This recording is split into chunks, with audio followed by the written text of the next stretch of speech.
할렐루야. 예수님의 이름으로 축복합니다. 우리 좌우 옆 사람을 향해서 똑같이 한번 인사해 볼까요? 예수님의 이름으로 축복합니다.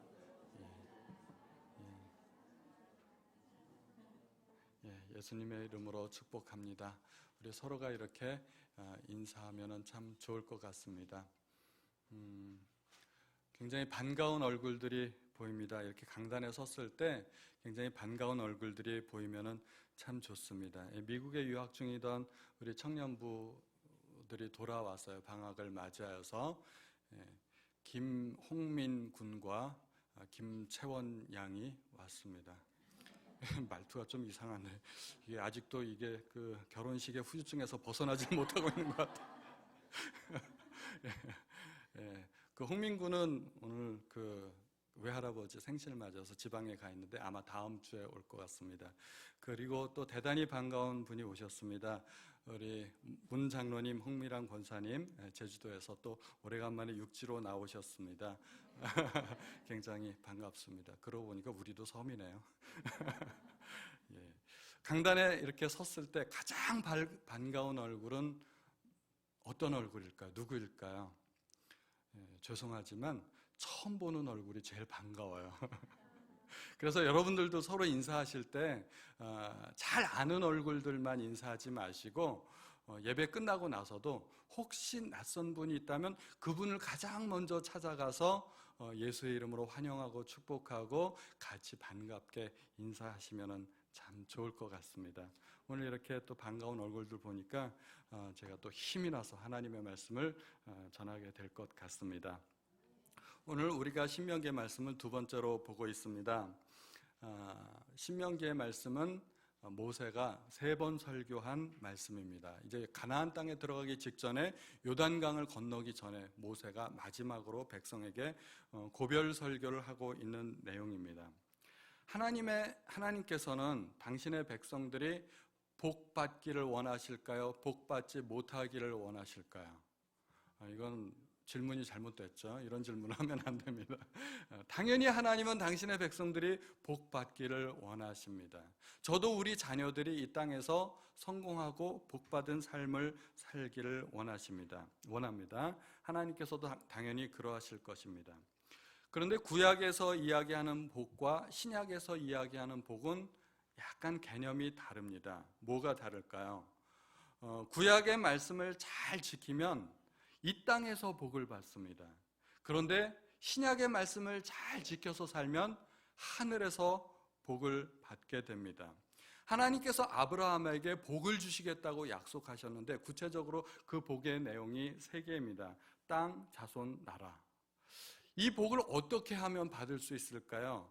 이미 이집트에서 수많은 백성들이 생김으로 인해서 이미 자손들은 많이 생겼어요. 땅을 어떻게 하면 얻을 수 있고 어떻게 하면 나라를 세울 수 있을까요? 그 복들은 가나안 땅에 들어가면 그 복이 모두가 성취가 되는 것입니다. 신명기 28장에 유명한 복의 내용이 있죠. 들어가도 복을 받고 나가도 복을 받고 떡반죽 광주리가 복을 받고 우양의 새끼가 복을 받고 대적들이 한 길로 들어갔다가 7길로 쫓겨나가고 머리가 되고 꼬리가 되지 않을 것이고 꾸어줄지언정 꾸지 않을 것이다. 이 모든 복들은 이 땅에서 받는 복들입니다. 그런데 예수님께서도 복에 관해서 말씀을 하셨습니다. 예수님께서 말씀하신 복은 대부분 하나님 나라에서 받는 복들입니다. 예수님께서 산상수훈에서 하신 복들을 한번 제가 읽어볼까요? 의를 위하여 핍박을 받는 자는 복이 있나니 천국이 그들 것임이라. 나로 말미암아 너희를 욕하고 박해하고 거짓으로 너희를 거슬러 모든 악한 말을 할 때에는 너희에게 복이 있나니 기뻐하고 즐거워하라. 하늘에서 너희의 상이 금이라. 너희 전에 있던 선지자들도 이같이 박해하였었느니라. 여러분들은 어떤 복을 받기 원하세요? 땅에서 복 받기 원하세요? 하늘에서 복 받기 원하세요? 둘 다요. 욕심도 많으셔라. 근데 사실은 그 말이 맞습니다. 길 가는데 5,000원짜리하고 10,000원짜리하고 떨어져 있다면 뭘 주워야 될까요? 둘 다 주워야죠. 그건 선택의 여지가 없습니다. 둘 다 주워야 됩니다. 우리는 사실은 이 땅에서도 복을 받을 수 있고 하늘에서도 복을 받을 수 있는 사람들입니다. 그런데 복을 받으려면, 이 땅에서 복을 받으려면 구약 성경을 열심히 읽고 잘 지켜야 되고, 하늘에서 복을 받기 원하면 신약 성경을 열심히 읽고 지켜야 됩니다. 그래서 둘 다 원하면 성경을 통째로 읽고 열심히 잘 지키면 됩니다. 오늘 우리가 읽은 구약 성경, 특별히 신명기의 말씀은 구약 성경을 전체를 꿰뚫는 핵심입니다. 구약 성경 전체의 뼈대가 되는 말씀입니다. 특히 신명기 12장에서 26장까지는 신명기 법전이라고 그렇게 불리는 말씀인데, 이스라엘 민족이 가나안 땅에 들어가서 그 나라의 법으로 삼고 지켜야 될 말씀입니다. 신명기의 말씀을 잘 읽고 이해하고 듣고 지키면 우리는 이 땅에서도 복받는 삶을 살 수 있게 된다는 것입니다. 우리가 특별히 오늘 신명기 4장을 읽었는데 4장 14절의 말씀을 우리가 한 번 더 같이 한번 읽어보겠습니다. 시작. 그리고는 여러분에게 율법과 규례를 가르치라고 나에게 명령하셨소. 이는 여러분이 요단강을 건너가 차지할 땅에서 복종케 하기 위함이요. 모세가 신명기에 설교를 했는데, 이 설교는 요단강을 건너가 차지할 땅에서 복종케 하기 위함이라고 이야기합니다. 신명기를 읽다가 우리가 중요한 포인트를 하나 발견해야 돼요. 이 포인트를 발견하지 못하면 신명기를 헛읽을 수도 있어요.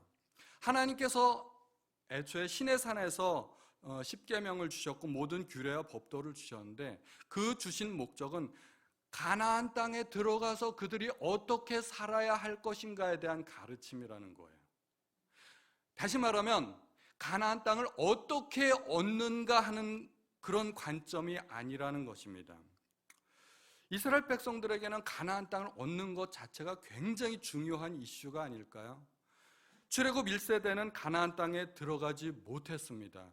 그것 때문에 40년간을 광야에서 방황했고 40년간 광야에서 출애굽 1세대들이 거의 다 죽었습니다. 가나안 땅에 들어가기 위해서는 큰 전쟁들을 계속해서 치러야 됩니다.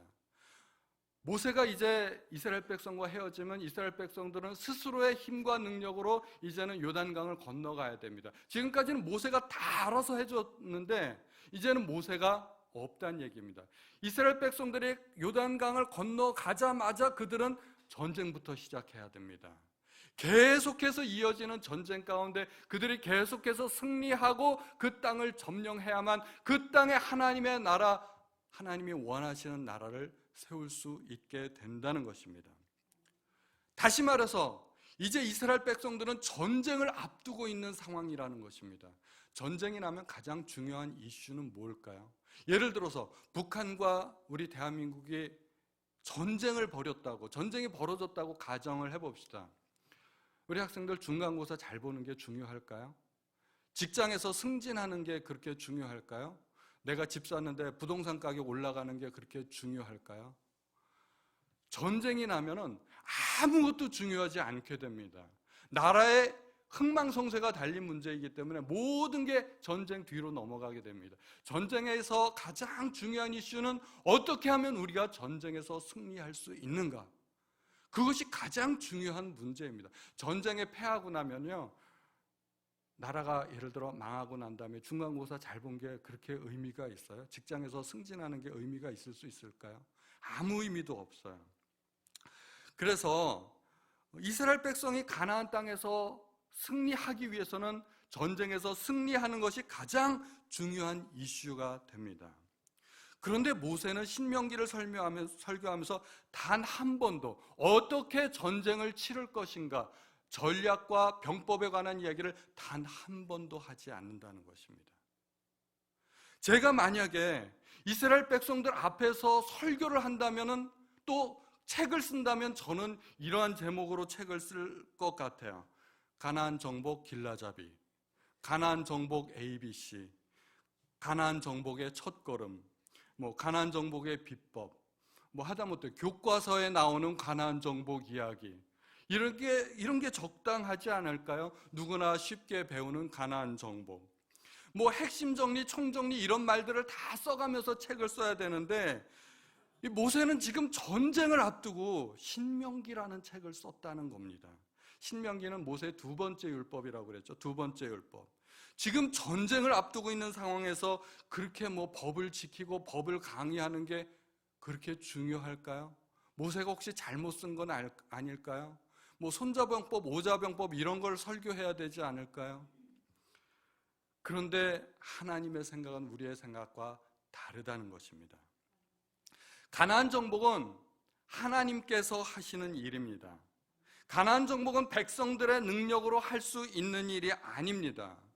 그 땅에는 키가 장대하고 거인 족속, 아낙 족속이 살고 있고 그 땅의 성읍은 하늘까지 닿았다고 했습니다.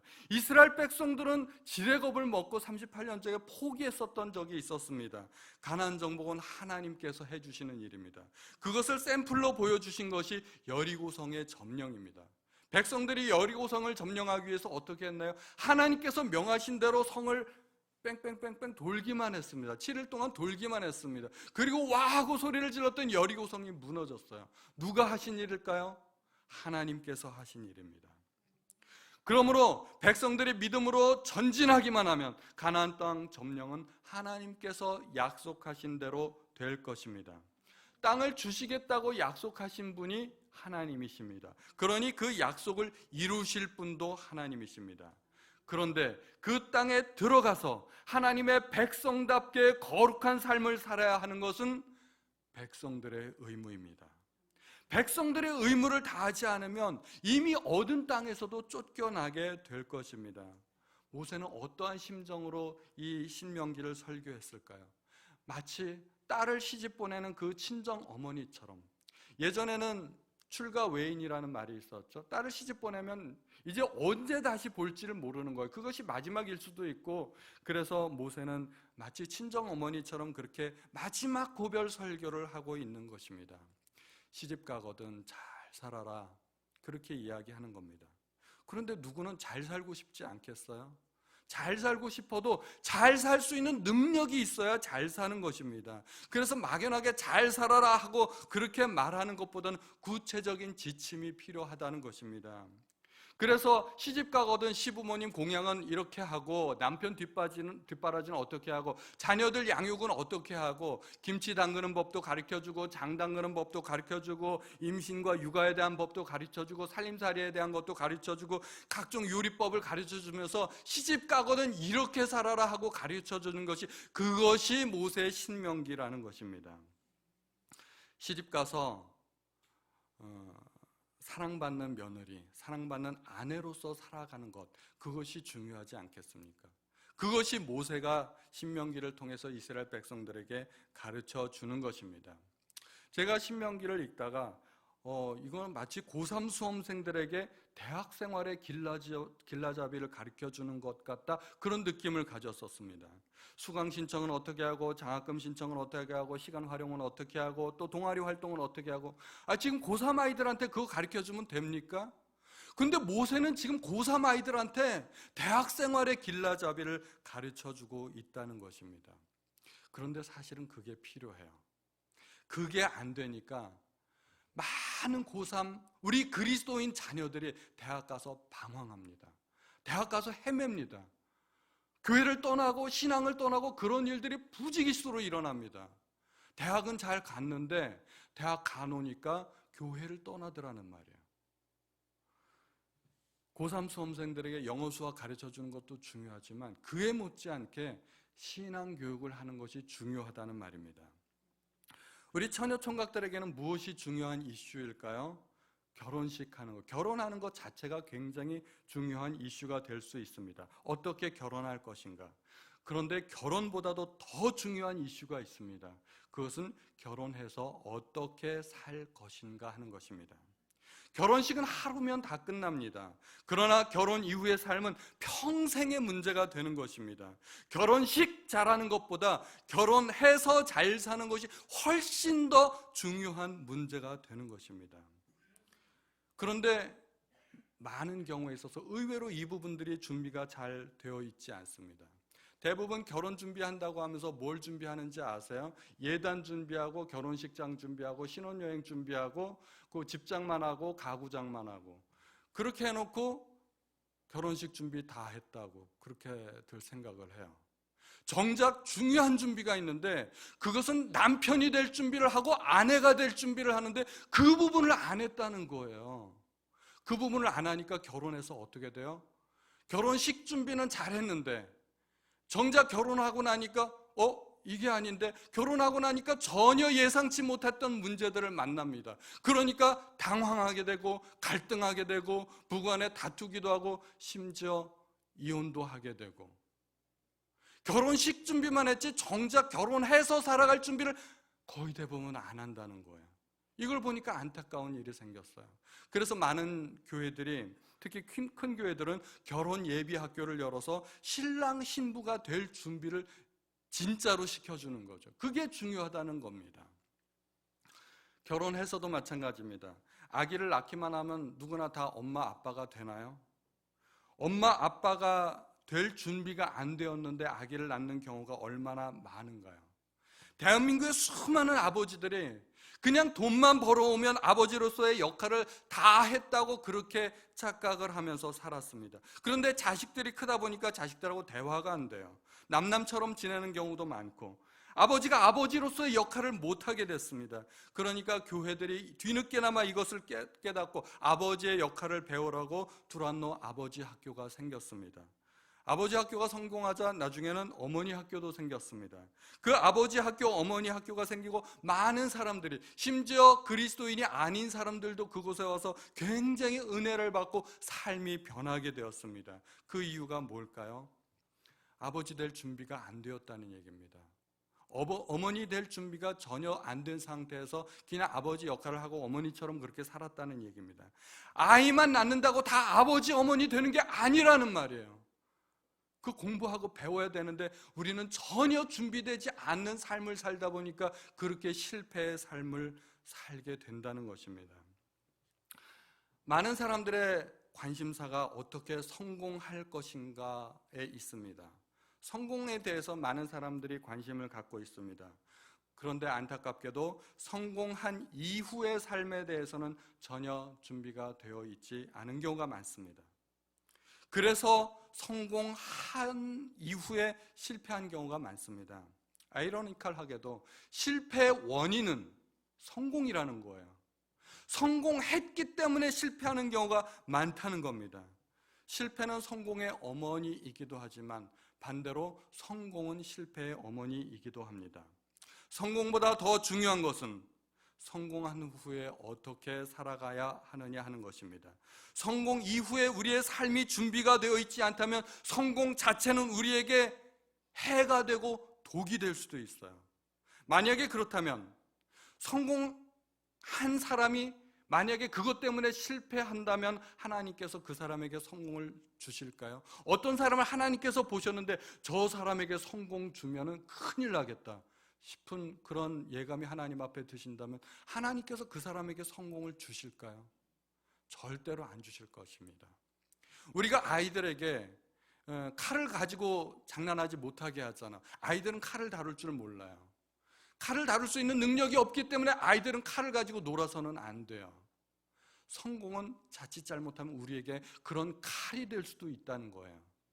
성공을 다룰 수 있는 능력이 없는 사람에게 성공을 갖다 주면 자칫하면 그 성공으로 우리 자신을 뵐 수도 있다는 겁니다. 중요한 것은 우리가 어떻게 복을 받느냐 하는 것이 아니라 더 중요한 것은 우리가 복받을 그릇으로서 준비되어 있느냐 하는 것입니다. 하나님께서는 솔로몬에게 세상 모든 왕들보다 더 큰 지혜와 총명을 주셨습니다. 그리고 솔로몬이 구하지 아니한 부귀와 영화도 함께 주셨습니다. 지혜 주신 것도 알고 부귀 영화 주신 것도 우리가 다 아는데 하나님께서 또 뭘 주셨나요? 혹시 아시나요? 하나님께서 솔로몬에게 주신 게 또 한 가지가 있습니다. 열왕기상 4장 29절에 보면 하나님께서는 솔로몬에게 큰 지혜와 슬기로운 마음을 주셨습니다. 그리고 바닷가의 모래알처럼 헤아릴 수 없는 넓은 마음을 주셨습니다. 이게 하나님께서 솔로몬에게 주신 것입니다. 남들에게 없는 지혜와 총명이 있고 부귀 영화를 누리는데 마음속은 밴댕이 조갈딱지만큼 조그맣다면 그게 궁합이 맞는 걸까요? 그게 어울리는 걸까요? 그거는 어울리지 않습니다. 그래서 하나님께서 솔로몬에게 그 지혜와 총명과 부귀영화에 걸맞는 그 넉넉한 마음, 넓은 마음을 하나님께서 주셨다는 것입니다. 말하자면 넓은 마음은 성공한 사람들의 마음인 것입니다. 많은 사람들이 부자 되는 것에 대해서 관심이 많습니다.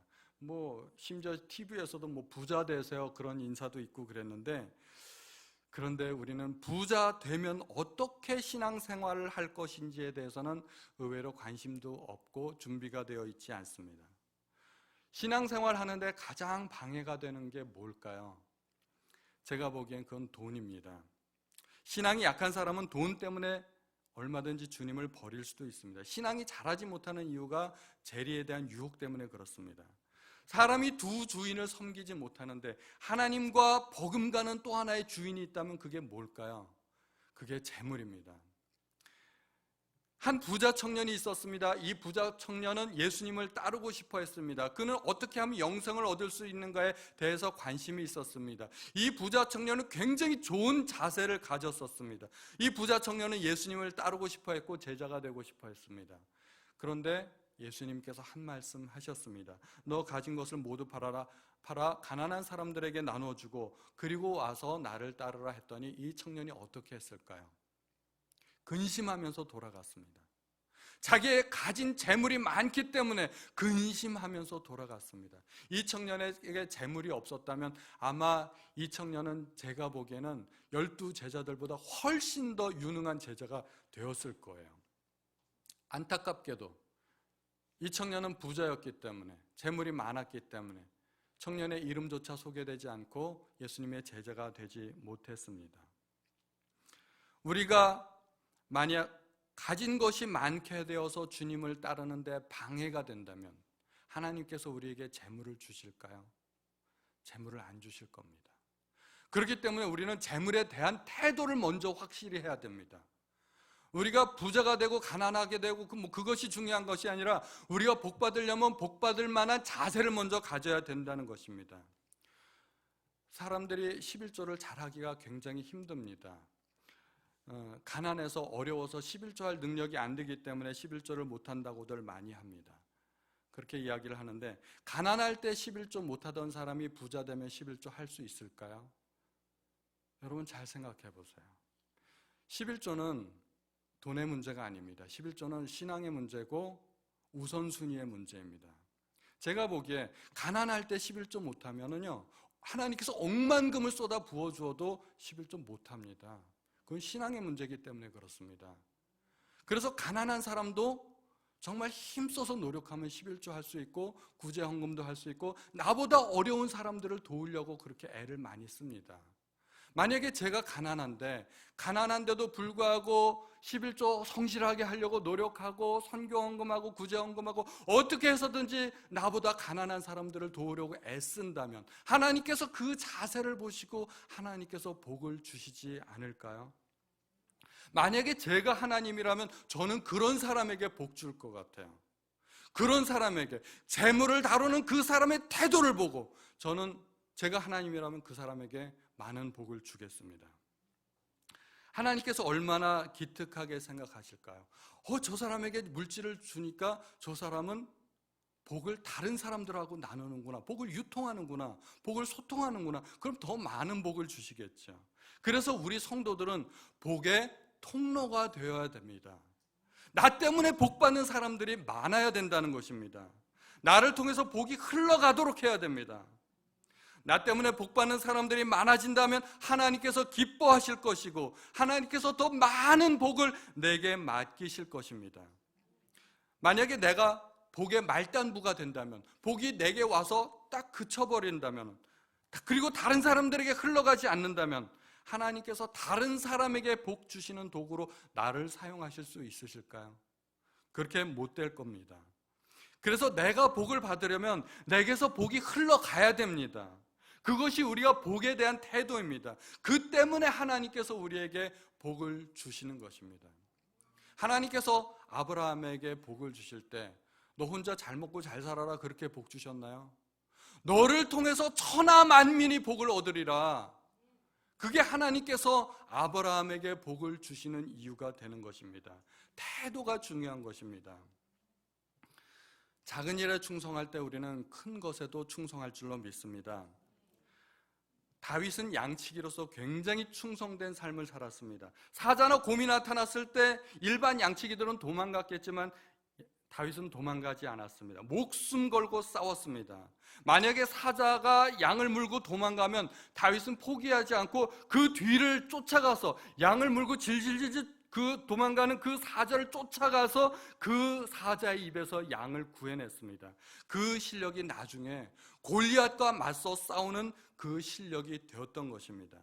골리앗과 맞서 싸울 때 멀리서 둘이서 골리앗은 창을 던질 준비를 하고 다윗은 물맷돌을 빙빙 돌리면서 왔습니다. 창보다 물맷돌이 사정거리가 훨씬 더 깁니다.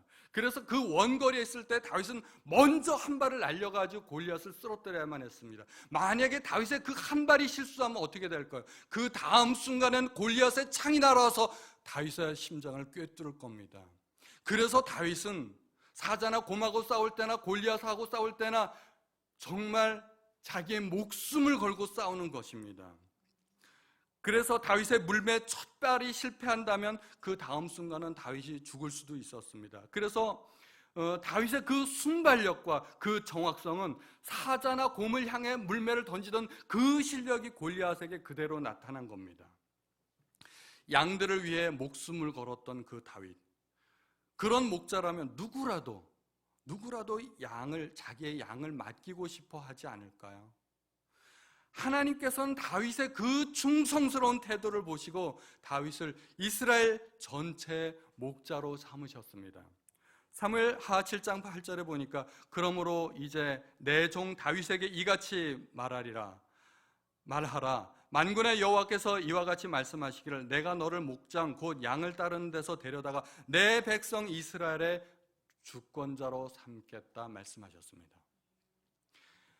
양을 기르는 목장에서 다윗을 뽑아다가 너 다윗 하는 거 보니까 내 온 이스라엘 백성을 맡겨도 되겠다고 온 백성 이스라엘을 맡긴 거예요. 이스라엘의 왕으로 하나님께서 삼으셨다는 것입니다. 작은 것에 충성되니까 하나님께서 정말로 큰 것을 맡기셨다는 것입니다. 복받을 준비가 되어 있으면 하나님께서는 반드시 복을 주실 것입니다. 그리고 쓰임받을 준비가 되어 있으면 하나님께서는 반드시 사용하실 것입니다. 복 받을 준비는 복 받기 전에 해야 됩니다. 우리가 복 받은 다음에 준비하려면 늦습니다. 미리미리 준비해야 됩니다. 마치 복 받은 사람처럼 살아가는 것이 그것이 복 받을 준비입니다. 이미 복 받은 사람처럼 우리는 성공한 사람처럼 그렇게 살아가야 됩니다. 그것이 삶의 태도입니다. 성공한 사람들은 감사할까요? 원망할까요? 성공한 사람들은 슬퍼할까요? 기뻐할까요? 성공한 사람들은 감사하고 기뻐하지 않을까요? 그래서 성경의 말씀은 항상 기뻐하라, 범사에 감사하라, 그렇게 우리에게 말씀을 주시고 있습니다. 이미 성공한 사람처럼, 이미 복받은 사람처럼 그렇게 살라는 겁니다. 이스라엘 백성들이 틀림없이 가나안 땅에 들어갈 겁니다. 그것은 하나님의 약속입니다. 그리고 하나님께서 우리에게 복 주시겠다고 약속하셨으면 우리도 복을 받아 누리면서 살게 될 것입니다. 그런데 진짜 문제는 이스라엘 백성들이 가나안 땅에 들어가면서부터 시작되는 것입니다. 아니, 가나안 땅을 점령하면서부터, 모든 땅을 점령한 이후에 진짜 문제가 시작이 된다는 것입니다. 가나안 땅을 점령하기 시작할 때는 가나안 족속과 전쟁을 해야만 했습니다. 가나안 땅을 점령한 이후에는 누구와 싸워야 될까요? 그 이후에는 내 안에 있는 적과 전쟁을 해야 됩니다. 내 속에 있는 악과 죄와 싸워서 이겨야 되는 것입니다. 하나님의 백성으로서 하나님의 백성답게 거룩하게 살아야 할 의무가 있는데 그것이 백성들의 의무라는 것입니다. 우리가 이 부분을 놓치고 있는 거예요. 그래서 기껏 성공해놓고 그 성공 이후에 실패하는 경우가 많습니다. 노아는 방주를 짓기까지 매우 경건한 삶을 살았습니다. 120년 동안 많은 사람들의 조롱과 손가락질을 무시하고 하나님만 바라보고 120년간을 신실하게 살았습니다. 그리고 홍수가 났습니다. 홍수 이후에 어떻게 됐나요? 노아의 가족들만이 남았을 때 노아는 마음이 해이해졌습니다. 그리고 술에 취해서 치부를 드러내는 그런 실수를 저지르고 말았습니다. 그것이 노아만의 이야기일까요? 우리 보통 사람들의 이야기는 아닐까요? 우리나라 역대 대통령들을 보면 전 참 안타까운 점들이 많습니다. 대통령이 되기까지 얼마나 열심히 살고 국민들을 위해서 봉사했습니까? 그런데 정작 대통령이 되고 난 이후에 수많은 부정부패에 연루가 되고 측근들이 연루가 되어서 퇴임 후까지 불명예로 그렇게 남는 경우가 얼마나 많습니까? 성공했기 때문에 실패하는 예입니다. 우리도 그렇습니다. 부자 되는 것이 중요한 게 아니고 부자 되고 난 이후가 중요합니다. 성공한 이후가 더 중요합니다. 명문대에 입학하는 것도 중요하지만 대학생이 되고 나서 어떻게 신앙생활을 하느냐가 훨씬 더 중요합니다. 성공하는 것도 중요하지만 성공 이후가 더 중요합니다. 그래서 우리에게 하나님의 말씀이 필요한 것입니다. 신명기의 말씀은 성공한 이후의 삶, 가나안 땅을 정복한 이후의 삶을 백성들에게 알려주는 것입니다. 그런 의미에서 하나님은 정말 해박한 그런 지혜가 있습니다. 모세도 정말 지혜로웠습니다. 하나님의 말씀은 우리에게 꼭 필요한 말씀입니다. 백성들은 그렇게 모세를 통해서 신신당부하는 그런 하나님의 말씀을 들었음에도 불구하고 가나안 땅에서 성공했나요? 실패한 삶을 살았습니다. 하나님의 말씀에 불순종했습니다. 하나님의 약속하신 그 복을 받았음에도 불구하고 가나안 땅에서 살 때는 방탕하고 우상 숭배하고 죄를 짓고 그리고 하나님의 진노를 받게 되고 전쟁이 나고 고통 가운데 시달리게 되었습니다. 그러면 또 백성이 부르짖고 하나님 구원자를 보내서 구원해 주시고 용서해 주셨습니다. 백성들이 용서받으니까 또 마음이 해이해져서 또 죄를 지었습니다. 이것이 반복되는 사이클입니다. 가나안 땅에서 살아가는 백성들의 반복되는 이야기 사사기입니다. 사사기는 이 사이클이 7번이나 반복됩니다. 나중에 왕이 세워진 이후에는 어떻습니까? 사울은 불순종으로 말미암아 왕 위에서 폐위가 되었습니다. 다윗은 그나마 하나님의 마음에 합한 사람이었지만 그 아들 때에 가서 또 배도하는 일이 생겨납니다. 결국 나라가 두 쪽이 났습니다. 그리고 그 두 나라 모두 망하고 말았습니다. 두 나라 모두 포로로 쫓겨나가고 가나안 땅에서 쫓겨나고 말았습니다. 하나님께서 복을 주셨는데 백성들이 말씀대로 살지를 않으니까 복을 받고서도 그 복을 잃어버리는 결과가 초래된 것입니다. 그러면 어떻게 사는 것이 성공한 사람처럼 복받은 사람처럼 사는 것일까요? 하나님의 말씀을 지키면서 순종하면서 사는 것입니다. 우리가 읽은 신명기 4장 13절의 말씀 다 같이 다시 한번 읽어보겠습니다. 시작. 여호와께서는 여호와의 언약에 관해 말씀하셨소. 그것은 십계명이었소. 여호와께서는 십계명에 복종하라고 말씀하시고 친히 돌판 2개 위에 십계명을 써주셨소. 십계명은 가나안 땅에 들어간 이스라엘 백성들이 지켜야 할 가장 핵심적이고 중요한 말씀입니다. 그리고 신명기의 말씀은 대부분 그 십계명을 풀어서 해석한 말씀입니다. 하나님의 말씀을 듣고 지키고 순종해야 됩니다. 그리고 부지런히 자녀들에게도 가르쳐야 됩니다. 자녀들의 신앙교육은 신명기에서 중요한 이슈 중에 하나입니다. 이 하나님의 명령과 규례를 지키는 것은 단지 복을 받고 못 받고만의 문제는 아닙니다. 더 중요한 이슈가 있습니다. 그것은 생명과 관련된 문제입니다. 우리가 읽지는 않았지만 신명기 4장 1절에 보면 이스라엘 백성들이여 내가 여러분에게 가르칠 율법과 명령에 귀를 기울이시오. 그 말씀에 복종하시오. 그러면 여러분이 살 것이요. 모세가 유언처럼 마지막으로 백성들에게 하는 말입니다. 하나님의 말씀을 듣고 지켜라. 그래야 여러분들이 산다는 것입니다. 살고 복을 받는다는 것입니다. 하나님의 규례와 법도를 지키면 살 것이요 지키지 않는다면 죽는다는 것입니다. 아무리 젖과 꿀이 흐르는 땅에 들어갔다 하더라도 하나님의 말씀이 지켜지지 않으면 그 땅은 우리의 무덤이 될 것입니다. 젖과 꿀이 흐르는 그 땅에서 묻히고 싶으세요? 살고 싶으세요? 그 땅에서 우리가 살아야 하지 않겠습니까? 젖과 꿀이 흐르는 땅이 나의 매장지가 될 것인가, 나의 소유지가 될 것인가? 그것은 나의 태도에 따라서 달라질 것입니다. 복은 하나님께로부터 오는 것입니다. 하나님께서 누구에게 복 주실까요? 하나님의 말씀을 지키는 사람에게 하나님께서 복 주실 것입니다. 우리는 모두가 구원받은 하나님의 자녀입니다. 구원받기 어렵나요? 구원받기 어렵지 않습니다. 너희가 그 은혜로 말미암아 믿음으로 말미암아 구원받았나니, 우리는 믿음만 있으면 구원받습니다. 구원받기 위해서 뭐 대단한 노력을 해야 할 게 아무것도 없습니다. 누구나 구원받을 수 있습니다. 그런데 구원받은 백성으로서 살아가는 일은 그렇게 만만하지 않습니다. 그것은 그렇게 쉬운 일이 아닙니다. 그것은 우리가 이 땅을 살아가면서 깨지고 부서지고 연단되는 과정을 통해서 하나님의 백성으로, 하나님의 자녀로서 다듬어지는 겁니다. 하나님의 말씀을 지키기 위해서 뼈를 깎는 노력이 있어야 됩니다. 그것은 결코 쉬운 일이 아닙니다.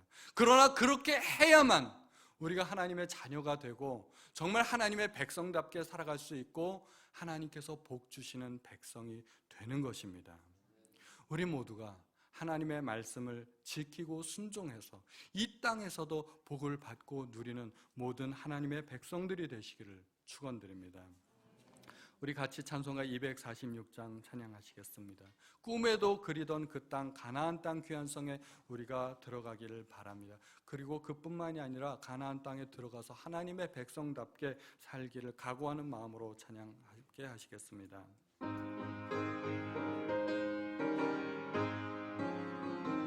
나 가나안 땅 귀한 성에 들어가려고 내 중한 짐 벗어버렸네.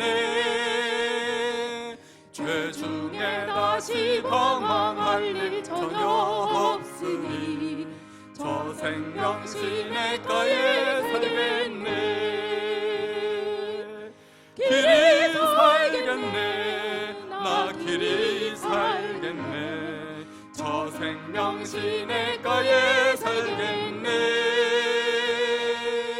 길이 살겠네. 나 길이 살겠네. 저 생명 시냇가에 살겠네. 그 불과 구름 기둥으로 인도하시니 나 가는 길이 형통하겠네. 그 요단강을 내가 지금 건넌 후에는 저 생명 시냇가에 살겠네. 길이 살겠네. 나 길이 살겠네. 저 생명 시냇가에 살겠네. 길이 살겠네. 나 길이 살겠네. 저 생명 시냇가에 살겠네. 내 주인 영혼만 나로서 먹여주시니 그 양식 내게 생명 되겠네. 이후로 생명 양식 주와 함께 먹으며 저 생명 시냇가에 살겠네.